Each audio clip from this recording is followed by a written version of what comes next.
I think we've seen probably since the new year a maturity that comes, which we probably didn't expect. We gave him some opportunities to get in games, understand the speed and physicality of it, and what we found was somebody that was capable of being competent in there, but then capable of learning in that space really quickly, and that just gave him I suppose, the stability to go in again and again and again, and he's done that, quite remarkably, because the normal entrance into a level of rugby that you haven't experienced before can be quite chaotic, can be a little bit traumatic as things arise that you don't expect. But his ability to take them on board and learn from them has just been a remarkable trajectory of progress, which has ultimately resulted in national selection, which we're just delighted for him.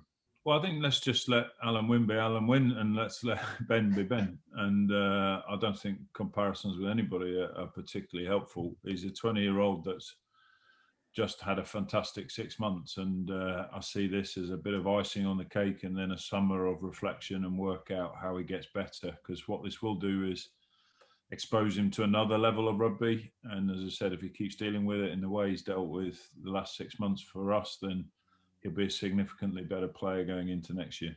Yeah, I think as Wayne talked about yesterday, Taine's been on the radar for probably 12 months. Some of his performances last year were outstanding. And we've got to remember he's still somebody that's got a lot to learn around, certainly playing 7. He's probably played 8 most of his career, and sort of the different challenges that faces around breakdown. But then he's probably unfortunate at losing some momentum with a fracture to his arm this year. And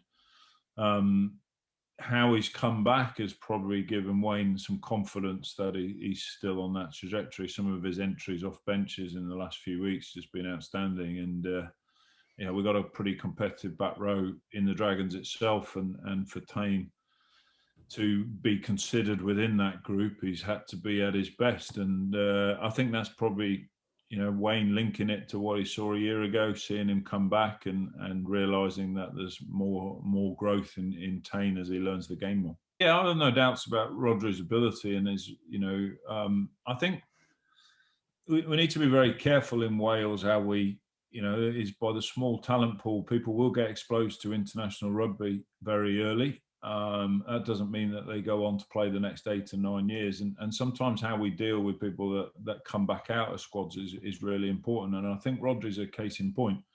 Got exposure to international rugby at a very early age, and then almost written off because, that's not what they wanted at that particular time. But he's been outstanding, both, his time at Bristol, his time coming back in here, and his response to really strong competition around his place with Gonzalo in at the Dragons now has driven him on to higher standards. So I've no doubts that Rhodri can play international rugby, and it very is forward thinking about who's next, where's the next conveyor belt of talent coming, and I'm delighted that Rhodri's in that mix. I've had a number of conversations with Wayne, certainly around Ben and Aneurin in terms of what would be a really beneficial experience for them, and what would be a great rest, and what would be a way of going into next season getting better. And those conversations have been,